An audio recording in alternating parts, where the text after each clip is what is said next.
গণতন্ত্র মঞ্চ ওই দিন আসলে নিজেরা আক্রান্ত হওয়ার ভেতর দিয়ে প্রচলিত রাজনৈতিক ব্যবস্থার মধ্যে একটা ব্রেক থ্রু করতে পারছিল।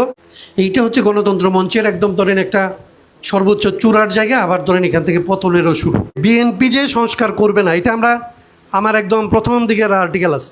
এই জোটটা আমাদের বাইরে গিয়ে তখন বিএনপির সাথেও বার্গেন করতেছে, জামাতের সাথেও বার্গেন করতেছে। আপনার রাজনীতিতে জনগণ ফার্স্ট নাকি আপনি ফার্স্ট? অভ্যুত্থানের পক্ষে আপনি ছিলেন, ফ্যাসিবাদের বিরুদ্ধে আপনি ছিলেন, তারপরে কি আপনি আপনার নিজের স্বার্থে ছিলেন নাকি আসলে দেশের স্বার্থে, জনগণের স্বার্থে ছিলেন? আপনি কি রাষ্ট্র আসলে সংশোধনের রাজনীতি করেন নাকি সংস্কারের রাজনীতি করেন, নাকি আসলে সংবিধান পরিবর্তন করে পাকিস্তানের বা ব্রিটিশের আরও পুরনো সংবিধানের দিকে যাইতে চান? আমরা আমাদের সন্তানরা অন্তত দূর আমাদের দিয়ে গেছে যে বাংলাদেশের রাজনীতিকে সত্যিকারের মুক্তির জায়গায় নিতে হলে এই যে অর্থনৈতিক সংস্কার, রাজনীতির সংস্কার আর এই রাষ্ট্রের সংস্কার। মূলত 16 তারিখের পর থেকে আন্দোলনের মধ্যে যে আসলে বাক পরিবর্তন হয়েছিল, বিশেষত আবু সাইদ যেদিন বুক পেতে দিয়েছিলেন, আপনারা জানেন যে আবু সাইদের বুক পেতে দেওয়ার পরের দিন আসলে কর্মসূচি নেওয়া নিয়ে আমরা এখানে একটু দ্বিধাগ্রস্ত ছিলাম। ছাত্রদের সাথে তখন আমরা যোগাযোগ করে আসলে ঠিক করতে পারতেছিলাম না, কারণ 17 তারিখ ছিল আশুরা। সাধারণভাবে আশুরাতে কোনো রাজনৈতিক কর্মসূচি নেওয়া, মহরমের দিনে এরকম একটা প্রোগ্রাম, কীরকম প্রোগ্রাম নেওয়া যাইতে পারে? ছাত্রদেরকে আমরা তখনও পর্যন্ত আমাদের তরুণ বন্ধুদের সাথে, বিশেষত গণতন্ত্র মঞ্চ পুরোটা ওইভাবে না হলেও রাষ্ট্র সংস্কার আন্দোলন এক ধরনের একটা কী বলে অভ্যন্তরীণ এক ধরনের একটা যোগাযোগ এবং একটা বন্ধুত্ব আমরা মেনটেন করতাম, এবং আমরা চেষ্টা করতাম যে প্রোগ্রামগুলি, কর্মসূচিগুলিকে পরবর্তীতে একটা লাকসই কর্মসূচি আকারে যাতে আসলে জনগণের সামনে আসে এবং আন্দোলনটাও যেন আসলে ক্রমাগত আরও বেগবান হয়। তো 17 তারিখ নিয়েই আমরা একটু বেকায়দায় ছিলাম। শেষ পর্যন্ত আপনারা জানেন যে 17 তারিখে গায়েবানা জানাজার কর্মসূচি দেওয়া হয় এবং 17 তারিখ সকালেই গণতন্ত্র মঞ্চ এবং অপরাপর বন্ধু সংগঠনরা, বিএনপি সহ আসলে বায়তুল মোকাররমে আমরা যখন গায়েবানা জানাজায় উপস্থিত হইতে যাই, সেখান থেকে আমাদের ঢুকতে দেওয়া হয় না, বের করে দেওয়া হয়। ওইটা ধরেন ওইভাবে চলে সারা দেশে। গায়েবানা জানাজা যারা করতে যায় তাদের অনেকে নামাজরত অবস্থা থেকে ধরে নিয়ে যায় পুলিশ, সেগুলি আসলে সেই ছবিগুলি ভাইরাল হয়। আন্দোলনে তাতে আরও বেগবান হয়। এবং 18 তারিখে তো আপনারা জানেন যে প্রাইভেট বিশ্ববিদ্যালয় যে আন্দোলনকে মনে হয়েছিল যে ঢাকা বিশ্ববিদ্যালয়কে দমন করার ভেতর দিয়ে আন্দোলনকে শেষ করে ফেলা যাবে, সেইখানে আসলে প্রাইভেট বিশ্ববিদ্যালয় একটা এরকম রক্তাক্ত এবং জীবনপণ লড়াইয়ের সূচনা করে, যেটা আসলে 16 তারিখের প্রকৃতপক্ষে আসলে প্রতিফলনটা ঘটে 18 তারিখে। 17 তারিখে আসলে মুহররমের কারণে সারা বাংলাদেশ একটা মুহররমের মতোই ছিল, শোকগ্রস্ত। কিন্তু এর প্রতিরোধ যেটা আসলে তৈরি হওয়ার, সেটা 18 তারিখে তৈরি হয় এবং আমরা 19 তারিখে এইখানে প্রেস ক্লাবের সামনে দুপুরের পরে বিএনপি তাদের গায়েবানা জানাজার এবং শোকসভার প্রোগ্রাম দেয়। গণতন্ত্র মঞ্চ সহ অপরাপর আমরা যাদেরকে পাইছি তখন আমরা একভাবে যোগাযোগ করার চেষ্টা করতাম। তখন আর কোনো ব্যানার বা কোনো একটা মঞ্চ এরকম জায়গাটা ক্রমশ আসলে অর্থহীন হয়ে আসতেছিল।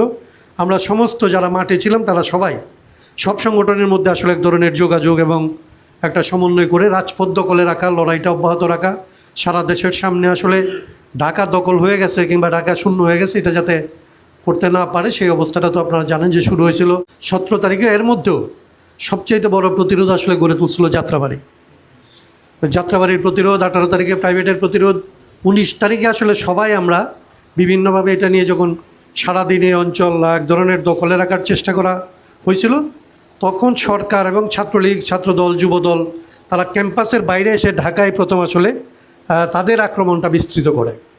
এবং আমরা এরকম সময় তো আমরা আহত হয়ে গেছি। আমি, তারপরে বাবলু ভাই, আমাদের অনেকেই আহত ছিল। সেটা প্রায় সবার গায়ে আসলে আক্রমণ হয়েছিল, সবাই আহত ছিল। ভয়াবহ যেটা হয়েছিল যে দুইজনের ব্যাপারে আমরা একটা হচ্ছে যে বাবলু ভাই অনেক বেশি আহত ছিলেন। ওনার আসলে আমাদের যে বুলেটগুলি লাগছিল, এটা না, বুলেটটা তো আমাদের লাগছিল ছড়াগুলি। আমার হাঁটু মারাত্মকভাবে আক্রান্ত হয়েছিল আমি পড়ে যাওয়ার কারণে। আর সবচাইতে বড় যেটা অসুবিধা হয়েছিল, আমার হাঁটু থেকে শুরু করে আমার নিজের চলৎ শক্তিটা আসলে নাই হয়ে গেছিলো। আমার নখ যেটা ডান পায়ের আর বাম পায়ের বুড়ো আঙুলের নখ, এইটা আসলে কিভাবে আমি জানি না, বুটের পাড়া নাকি অন্য কোনো কিছু কী হয়েছিল আমি জানি না, কিন্তু নখটা আসলে এমন জায়গায় গেছিলো যে এটার বেদনা এবং এটা নিয়ে আসলে আমার আর মুভ করার মতো অবস্থা ছিল না। হাঁটু এবং নখ এই অংশটা মিলে আমি ব্যক্তিগতভাবে যত সিভিয়ার আক্রান্ত সেটা হয় নাই, কিন্তু আমার চলৎ শক্তি আসলে নাই হয়ে গেছিলো। আক্রান্ত হয়েছিল সবচেয়ে আমাদের মধ্যে ভয়াবহভাবে বাবলু ভাই, এবং আমার ধারণা এটা এমনি গুলি ছিল না, কারণ ওনার চামড়া এখান থেকে আসলে লাকিলি যদি 1 ইঞ্চি আসলে উলট পালট হইতো তাহলে এটা ওনার একদম কপাল বরাবর আসলে তাকে ছিদ্র করে ফেলতে হতো। তো যে দিক দিয়ে তার গেছিলো এটা চামড়া ছিঁড়ে এটা আসলে ঝুলে পড়ছিল। তো সেটা ছিল বিভৎস এবং রক্ত বন্ধ করা যাচ্ছিল না, আমরা অ্যাম্বুলেন্স পাচ্ছিলাম, অ্যাম্বুলেন্স আসতে পারতেছিল না। এই একটা পরিস্থিতির ভেতর দিয়ে সাকিরা আরেক জায়গায় ছিল, তারা আরেকটা হাসপাতালে গেছিলো, এবং সেখান থেকে তো তারপরে রাজপথে ছাত্রদল আর ছাত্রলীগ যুবলীগের লোকজন তাকে মারাত্মকভাবে আক্রমণ করে। এইটা হচ্ছে গণতন্ত্র মঞ্চের একদম ধরেন একটা সর্বোচ্চ চূড়ার জায়গা, আবার ধরেন এখান থেকে পতনেরও শুরু। এই জন্যে আমরা কেবলমাত্র এটা হামলার সময়টাকে আমি দুইভাবে আসলে গণতন্ত্র মঞ্চের বেলায় গুরুত্বপূর্ণ মনে করি। এটা হচ্ছে যে গণতন্ত্র মঞ্চ হিসাবে রাজপথে তার যে আসলে আক্রান্ত হওয়ার পরেও টিকে থাকা, লড়াইটাকে করে রাখার, এইটা পর্যন্ত এরপর একটু পর্যদস্ত হয় লড়াইয়ের মধ্যে আসলে সেরকম সমন্বয় করতে আসলে নেতৃবৃন্দ আক্রান্ত হয়, পুলিশি চাপ বাড়ে, অনেকাংশে তার ভূমিকা যে ভূমিকা তার রাখার দরকার ছিল সেই ভূমিকা রাখার ক্ষেত্রে ক্রমশ সে আসলে পিছিয়ে পড়তে থাকে। এইটা একটা। আবার এই দিনই হচ্ছে সে সমস্ত নেতৃবৃন্দ, আমাদের মতো বয়সী লোকজনরাও, বাবলু ভাইয়ের মতো লোকজন, মুক্তিযোদ্ধারা যারা ছিলেন, পাটোয়ারি ভাইয়ের তো আঙ্গুল আসলে উড়ে গেছিলো, 12টার মতো সেলাই লাগছিল। তো এরকম আমরা যারা আসলে বয়স্ক মানুষ, ছাত্রদের পক্ষে তখন আসলে জীবনের বাজি রেখে রাজপথে আসলে বন্দুকের সামনে দাঁড়াইছিলাম, পুলিশের আসলে আক্রমণের শিকার হয়েছিলাম। এটা বাংলাদেশের মানে ছাত্র তরুণদের লড়াইয়ে বিবৃতির বাইরে, জনসভার বাইরে, আক্রমণের পরেও এটার মধ্যে আসলে আক্রান্ত হওয়া, পুলিশের গুলির সামনে, পুলিশের বন্দুকের সামনে, পুলিশের বোমার সামনে এই যে দাঁড়ায় থাকার যে আসলে রাজনৈতিক নেতৃবৃন্দের যে ভূমিকা নেওয়া, সেই জায়গাটার মধ্যে এক ধরনের আসলে ব্রেক থ্রু ছিল। সাধারণভাবে আমরা ছাত্র আন্দোলনের মধ্যে দেখি বা ছাত্রদের মধ্যে দেখি যে ছাত্ররা লড়াই আগে যায়, তারা আসলে জীবন দেয়, কিন্তু নেতৃবৃন্দ অনেকাংশে নিরাপদ থাকে। গণতন্ত্র মঞ্চ ওই দিন আসলে নিজেরা আক্রান্ত হওয়ার ভেতর দিয়ে এবং তার মধ্যে ছাত্রদের সাথে থাকার ভেতর দিয়ে প্রচলিত রাজনৈতিক ব্যবস্থার মধ্যে একটা ব্রেক থ্রু করতে পারছিল। নেতৃত্ব তারা আসলে জায়গা জনগণের কাতারে কিংবা আন্দোলনের কাতারে নামে আনতে পারছিল। এইটা আমার কাছে একটা গুরুত্বপূর্ণ জিনিস মনে হয়। কিন্তু এর পরের পর্বটা আমি আলাপ করতে চাই না আজকে বড় করে, কিন্তু একটা জিনিস আপনি দেখবেন যে এই ভূমিকাকে পরবর্তীকালে গণতন্ত্র মঞ্চ অব্যাহত রাখতে পারে না, এবং এইটা 19 জুলাইয়ের পর থেকে শুরু করে অভ্যুত্থানের পরে ধরেন ঐকমত্য কমিশনের পরে ধরেন নির্বাচন, এবং নির্বাচনের পরের যে এখনকার পর্যন্ত, নির্বাচনের আগেই গণতন্ত্র মঞ্চ আসলে বিলুপ্ত হয়, মানে এটা ভেঙে পড়ে। তো নির্বাচনের জায়গাটা পর্যন্ত 19 জুলাই থেকে নির্বাচন পর্যন্ত এই পর্বের মধ্যে গণতন্ত্র মঞ্চ জনগণের কাছে যে আশাটা তৈরি করছিল হাসিনা বিরোধী লড়াইয়ে, তারপরে এই অভ্যুত্থানে ছাত্রদের পক্ষে দাঁড়ায় যে আশাবাদটা তৈরি করছিল তারা, এই নেতৃত্ব আবার এরপরে এই আশাবাদটাকে আসলে ধরে রেখে আরও আগায় নিয়ে যাওয়া, আরও বড় সংগঠকের ভূমিকায় অবতীর্ণ হওয়া, বিএনপি জামাতের বাইরে জনগণের ভয়েস হয়ে ওঠার যে আসলে সম্ভাবনা তৈরি হয়েছিল। জনগণ আসলে যেটা বাকি বলতেছিল যে গণতন্ত্র মঞ্চ হয়তো পড়তে পারে নাই তার নিজেকে, যে তার সাথে কত লোক জড়িত এটা না, কত মানুষ আসলে তখন গণতন্ত্র মঞ্চকে তার শক্তির সম্ভাবনার জায়গা হিসাবে দেখতে চাইছে। সে আকাঙ্ক্ষার সাথে আসলে যে সঙ্গতিপূর্ণ আচরণ করতে পারা গণতন্ত্র মঞ্চ তখন আসলে ক্রমাগত সেই ক্ষেত্রে এক ধরনের ক্রমশ পিছিয়ে পড়ার জায়গায় চলে গেছে। এটার কারণে ধরেন আজকের যে বাংলাদেশের যে পরিস্থিতি, এই পরিস্থিতির ক্ষেত্রে আমরা সাধারণভাবে যখন আলোচনা করি তখন আসলে মনে করি বিএনপির একটা তার যে চরিত্র, সে যে আসলে সংস্কার চায় না, সে যে সংশোধন চায়, কিংবা ধরেন জামাতি ইসলামীর মতো একটা দল যারা আসলে সংস্কার না চায়ও আসলে সংস্কারের ধারকবাহক হইতে চায়, সে যে আসলে তার নিজের রাজনৈতিক স্বার্থটা এই সংস্কারের রাজনীতি আগানোর ভেতর দিয়ে তার নিজের রাজনীতির দলের স্বার্থকে কীভাবে সে আগায় নেওয়া যায়, এই কৌশলটা যে সে আসলে অন্য অনেকের চাইতে দক্ষতার সাথে রপ্ত করতে পারছে এবং সেটা যে ব্যবহার করতে পারছে, কিংবা এনসিপি কিংবা এরকম সংগঠন যাদের মধ্যে আসলে যাদের একটা বড় অংশের মধ্যে একটা নতুন বন্দোবস্ত, নতুন রাজনীতি, সংস্কারের রাজনীতি করার যাদের আগ্রহ ছিল এবং যেখানে একটা বড় শক্তি ওইখানে আসলে যুক্ত হয়েছিল, তারা যে আসলে তাদের কিছু নেতৃত্বের কারণে ব্যাপত হইল এবং তারা যে আসলে তাদের কর্মীদেরকে হতাশ করতে পারলো, ভয় দেখাইতে পারলো, জামাতকে যে তাদের আশ্রয়স্থল করে তুলতে পারলো, সেই ক্ষেত্রে যে বিএনপি এবং গণতন্ত্র মঞ্চের আসলে ব্যর্থতা, এই জায়গাগুলি আসলে আমরা তেমন আলাপ করি না। গণতন্ত্র মঞ্চ যখন গড়ে ওঠে তখন আমাদের একটা ফর্মুলা ছিল, তখন আমরা বলতাম যে ইলেকশন প্লাস একটা পলিটিক্স লাগবে। গণতন্ত্র মঞ্চ একটা নির্বাচনের রাজনীতি করতেছিল, আমরা বলতেছিলাম যে নির্বাচন প্লাস একটা জিনিস লাগবে, ইলেকশন প্লাস একটা কর্মসূচির কথা আমরা ভাবতেছিলাম। সেটা দিয়ে গণতন্ত্র মঞ্চ হয়েছিল। আসলে সূত্রপাতটা যে ওইখানে সংস্কারের রাজনীতিটা যে ওইখানে অন্তর্ভুক্ত হয়েছিল, এটার কারণ হচ্ছে প্রথম এইটুকুর মধ্যে আসা যে বিএনপি যে রাজনীতিটা করে তার ক্ষমতায় যাওয়ার জন্য কেবলমাত্র যে রাজনীতি করে, শুধুমাত্র এত দূর হলে আসলে গণতন্ত্র মঞ্চের আলাদা থাকার দরকার নেই। গণতন্ত্র মঞ্চের এরকম একটা রাজনীতি আনতে হবে যে নির্বাচনটা এখন লাগবে, কিন্তু নির্বাচন শুধুমাত্র না। তাইলে কি সেইটা হচ্ছে আসলে শাসন ব্যবস্থার পরিবর্তন, সরকারের পরিবর্তন এবং শাসন ব্যবস্থার পরিবর্তন, এই দুইটা জিনিসকে একটা দফার মধ্যে আনা। যে সরকার এবং শাসন ব্যবস্থার পরিবর্তনের যে রাজনীতি, এই রাজনীতিটাকেই গণতন্ত্র মঞ্চ আসলে তখন বাংলাদেশের রাজনীতির মাঠে একটা ভিন্ন সুর হিসাবে আসলে আনতে পারছে। নির্বাচনের আগে এরকম আমরা অনেক আগে থেকে চেষ্টা করতেছিলাম গণতন্ত্র মঞ্চকে একটা স্বাধীন নির্বাচনী মঞ্চে পরিণত করা। বিশেষত 24-এর নির্বাচন হয়ে যাওয়ার পর থেকে এটাকে শুধুমাত্র আন্দোলনের জায়গায় না রেখে আন্দোলন এবং নির্বাচন এই রকমের একটা জোটে পরিণত করার জন্য আমরা যে চেষ্টা করতেছিলাম, সেইখানে আমরা আসলে ক্রমাগত ফেল করছি, আমরা পারি নাই। রাষ্ট্র সংস্কার আন্দোলনের এটা ব্যর্থতা বলেন, অযোগ্যতা বলেন, অদক্ষতা বলেন, সীমাবদ্ধতা বলেন, বাংলাদেশে আমাদের যে অন্যান্য বন্ধু সংগঠন, আমরা তাদেরকে এই পথে আসলে আনতে পারি নাই। মানে যখন গণতন্ত্র মঞ্চ গড়ে তোলার সময় যেইভাবে সরকার এবং শাসন ব্যবস্থার ব্যাপারটা আনতে পারছিলাম, তো গণতন্ত্র মঞ্চ তার পপুলার হয়ে ওঠার পরে তার পরিক্রমার ভেতর দিয়ে সে বিএনপির কাছে একটা গ্রহণযোগ্য মিত্র এবং গুরুত্বপূর্ণ শক্তি হয়ে ওঠার পরে রাষ্ট্র সংস্কার আন্দোলন আর গণতন্ত্র মঞ্চের কাছে বিএনপি ভার্সাস রাষ্ট্র সংস্কার আন্দোলন যখন আসলে গণতন্ত্র মঞ্চকে টানাটানি করতেছে, তখন আসলে আমরা বিএনপির কাছে পরাস্ত হই এবং বিএনপির দিকে আসলে আমাদের সমস্ত নেতৃবৃন্দ অনেক বেশি পরিমাণে আসলে ঝুঁকে পড়ে। আমরা তাদেরকে বিএনপির দিক থেকে স্বাধীন থাকার জন্যে, জনগণের শক্তি হিসাবে, জনগণের পক্ষের একটা স্বাধীন এন্টিটি হিসাবে তাদের রাজনীতিটা অব্যাহত রাখুক, সেই লড়াইটা আমরা যখন বিএনপির সাথে করছি, সেটাতে আসলে আমরা ফেল করছি। গণতন্ত্র মঞ্চকে আসলে বিএনপি তার পক্ষে আসলে তার রাজনৈতিক বিশ্লেষণের সাথে তার আসলে যে ভবিষ্যতের লাভ লোভ এগুলির সাথে আসলে টানতে সক্ষম হয়েছে। যে বিএনপি যে সংস্কার করবে না, এটা আমার একদম প্রথম দিকের আর্টিকেল আছে, যখন 31 দফা হয় তখন আসলে যে আমার একটা ছোট্ট বুকলেট মতো করছিল, সেই সময় গণতন্ত্র মঞ্চ কেন আসলে সম্ভাবনার জায়গা, আর বিএনপি কেন আসলে 31 দফাটাকে না করার জন্যেই ইয়েটা করছে, এই বক্তব্যটা এইভাবে আসলে আনছে, সেটার বিশ্লেষণ করে আমি আসলে একটা আর্টিকেল লিখছিলাম। ওইটা এখনও কেউ ভিজিট করলে দেখতে পারবেন যে আমি বিএনপির জায়গাটা কী হবে এটা আমরা অনেক আগেই আসলে দেখতে পাইছিলাম। মঞ্চের উপরে তখন আমরা আশা করতে চাইতেছিলাম যে মঞ্চের আসলে এই ভূমিকাটা নেওয়ার একটা জায়গা আছে, এবং সেইটার শেষ চেষ্টা আপনারা দেখবেন যে আমরা শেষ চেষ্টা করছি গণতন্ত্র মঞ্চ প্লাস এবি পার্টি, এনসিপি, গণ অধিকার পরিষদ, মানে 9+ একটা নির্বাচনী ফর্মুলা নিয়ে আমরা চেষ্টা করতেছিলাম।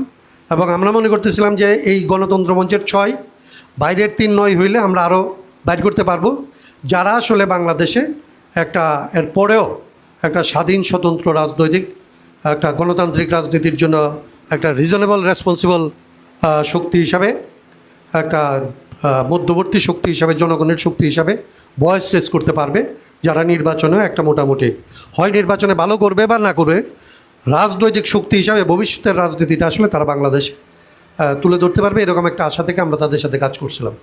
আমি যেটা আগে বলছি আপনাদের যে আসলে এদেরকে তো আমরা রাখতে পারি নাই, বরং তারপরে বাকি যাদেরকে আমরা জামাতের হাত থেকে উদ্ধার করতে চেষ্টা করছি, তারাও আসলে শেষ পর্যন্ত নিজেদের মধ্যে লাভ এবং ভয় এই দুইটার সংমিশ্রণ দেখায়। হাদির মৃত্যুর পরে আসলে এক ধরনের দলের লোকদের মধ্যে ভয়টাকে ব্যবহার করে এবং কোথায় গেলে তারা আসলে সরকারের সাথে তাদের সরকার গঠন করা কিংবা সরকারি শক্তি হয়ে ওঠা, রাষ্ট্র ক্ষমতার অংশীদারিত্ব কোথায় গেলে নিশ্চিত হবে, সেই জায়গা থেকে আসলে রাজনীতিটাকে দেখছে। তখন আর ধরেন এনসিপি কিংবা এবি পার্টি আর আমাদের সাথে যে রাজনৈতিক কথা বলে জোট করছিল সেটার দিকে মনোযোগ রাখে নাই। তারা তারপরে কেবলমাত্র আসলে ক্ষমতাটা কোথায় আছে, মানে আপনারা দেখবেন যে এই জোটটা আমাদের বাইরে গিয়ে তখন বিএনপির সাথেও বার্গেন করতেছে, জামাতের সাথেও বার্গেন করতেছে। আজকে এনসিপিকে দেখলে যেরকম মনে হয় যে তারা সংস্কারের ব্যাপারে বোধহয় অনেকের চাইতে রেডিক্যাল, বা তাদের বোধহয় সংস্কারের প্রতি একটা পক্ষপাত আছে, এবং পক্ষপাত আছে বলে হয়তো তারা জামাতের দিকে গেছে। বিষয়টা দেখবেন এরকম না, কারণ তারা যখন আলোচনা করতেছে তখন বিএনপির সাথেও আলোচনা করতেছে এবং জামাতের সাথেও আলোচনা করতেছে, এবং এটা তখন সংস্কার যে বিএনপি করবে না এটা জানার পরে তাহলে বিএনপির কাছে যাচ্ছে কেন? যাচ্ছে এই জন্যে যে ওইখানে যদি বেশি আসন পাওয়া যায় তাহলে ওইটাই হচ্ছে তার জন্য ভালো, আর যদি এর চেয়ে জামাতের কাছে আসন বেশি পাওয়া যায় তাহলে জামাত হচ্ছে তার জন্য ভালো। সংস্কারের রাজনীতি তখন তার কাছে আসলে কোনো গুরুত্বপূর্ণ বিষয় না। এইটা আসলে একটা লক্ষ্য করার মতো বিষয় যে আমরা দেখলাম যে রাজনীতিতে এরপরে আমরা যেটা অভিজ্ঞতা, যেই কথাগুলি বলার জন্য আজকে আপনাদেরকে আমরা আসলে কষ্ট দিতে আনছি, এটা হচ্ছে তিনটা কথা। এর একটা হচ্ছে বাংলাদেশের রাজনীতির একটা ফিল্ট্রেশন আসলে আমরা এই 24 এবং 24 থেকে এই নির্বাচন পর্যন্ত আজকে পর্যন্ত একটা ফিল্টারেশন হয়েছে। এই ফিল্টারটা হচ্ছে এরকম যে জনগণের স্বার্থে, জনস্বার্থে, দেশের স্বার্থে রাজনীতি আপনি করবেন, নাকি আসলে আপনার স্বার্থের সাথে জনগণের স্বার্থ যদ্দূর মিলে তদ্দূরের জন্য আপনি রাজনীতি করবেন। মানে জনগণ প্রথমে, যেমন বিএনপি বলে না যে বাংলাদেশ ফার্স্ট, আপনার রাজনীতিতে জনগণ ফার্স্ট নাকি আপনি ফার্স্ট, এইটা হচ্ছে একটা আসলে খুব গুরুত্বপূর্ণ ফিল্টারের মানদণ্ড হিসাবে এই সময়ের মধ্যে বাংলাদেশের রাজনীতির জন্য একটা শিক্ষা যেটা হবে সেটা হচ্ছে যে এর পরের রাজনীতিকে আপনাকে আসলে দেখতে হবে যে যেই রাজনীতিটা আপনি সাজাইতেছেন এই অভ্যুত্থানের পরে, আজকের পরে বাংলাদেশে যে রাজনীতিটা দাঁড়াবে সেই রাজনীতির দুইটা ক্যারেক্টার থাকবে।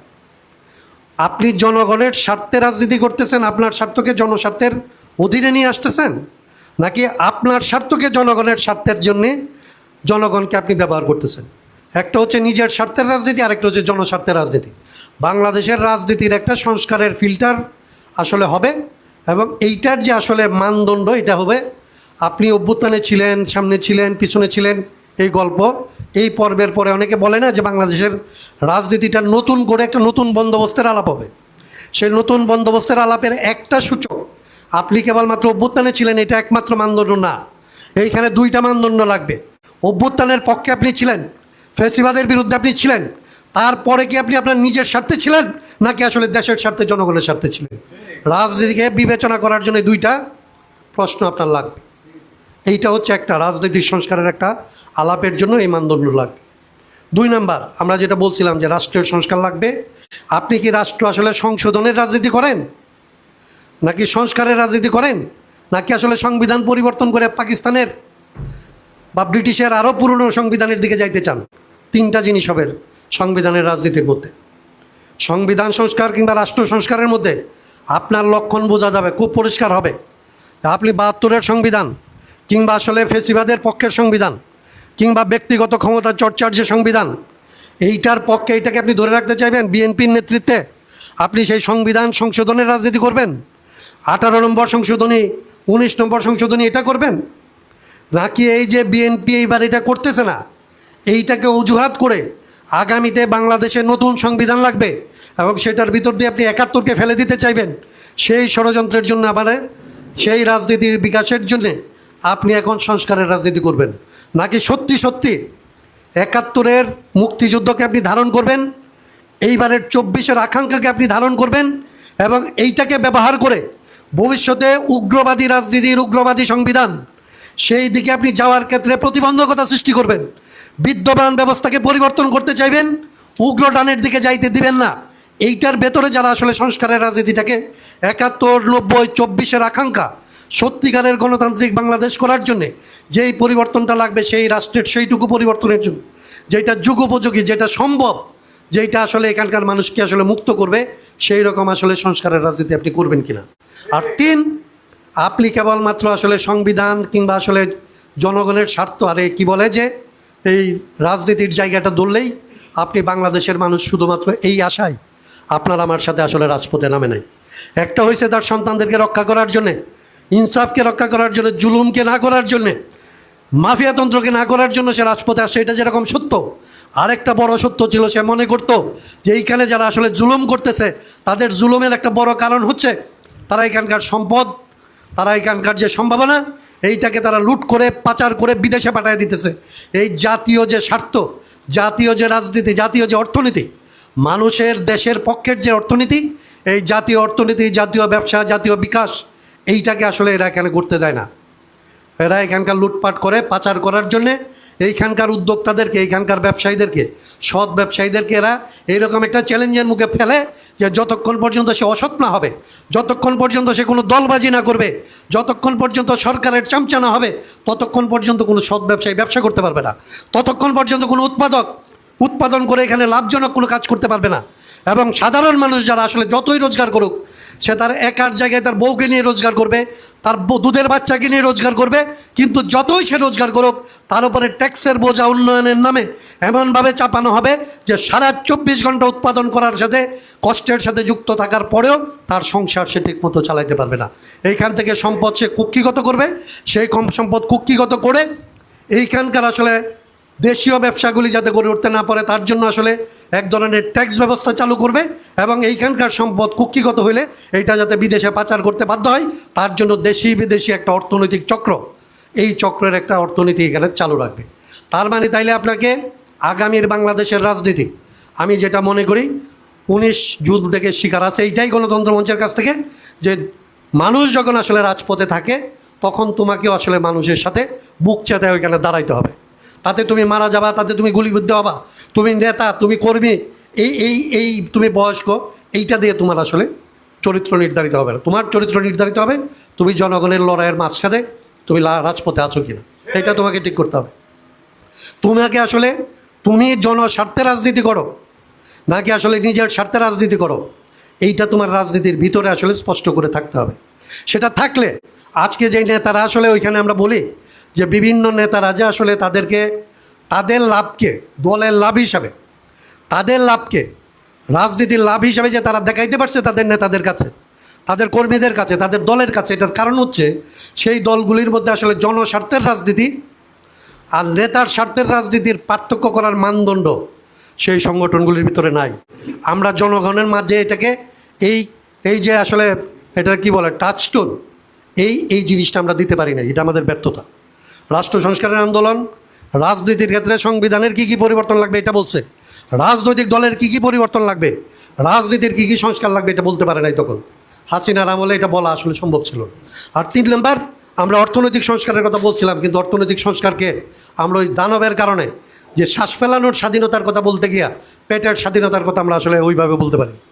তো এইবার অভ্যুত্থানের কারণে এই শহীদদের কাছে আমাদের ঋণ, আমরা আমাদের সন্তানরা অন্তত দূর আমাদের দিয়ে গেছে যে বাংলাদেশের রাজনীতিকে সত্যিকারের মুক্তির জায়গায় নিতে হলে এই যে অর্থনৈতিক সংস্কার, রাজনীতির সংস্কার আর এই রাষ্ট্রের সংস্কার, এই 3 সংস্কারের একটা পূর্ণাঙ্গ প্যাকেজ নিয়ে আগামীর বাংলাদেশকে নতুন করে আসলে সাজানোর জন্যে এখন পর্যন্ত যে তরুণরা আসলে রাজপথে বিভিন্ন ছোট ছোট গ্রুপে বিভিন্নভাবে যে প্রচেষ্টাগুলি আছে, এই প্রচেষ্টাগুলির মধ্যে আসলে একটা নেটওয়ার্কিং করতে পারতে হবে এবং তাদেরকে আসলে আগামীর যে লড়াই, সত্যিকারের এই লড়াই, যেটাকে আসলে একটা পূর্ণাঙ্গ গণতান্ত্রিক সমাজের দিকে নিয়ে যাওয়ার জন্যে যে নেতৃত্ব হিসেবে তাদেরকে আমরা আসলে আশা করি, সেই নেতৃত্বের পথে তাদেরকে সহায়তা করা, তাদের সাথে থাকা, বুক পাইতে দিয়ে আসলে তাদেরকে উজ্জীবিত রাখা, পরীক্ষায় উত্তীর্ণ হওয়ার যে লড়াই, এই লড়াই রাষ্ট্র সংস্কার আন্দোলনকে আগের যে কোনো সময়ের চাইতে বেশি পরিমাণে করতে পারতে হবে।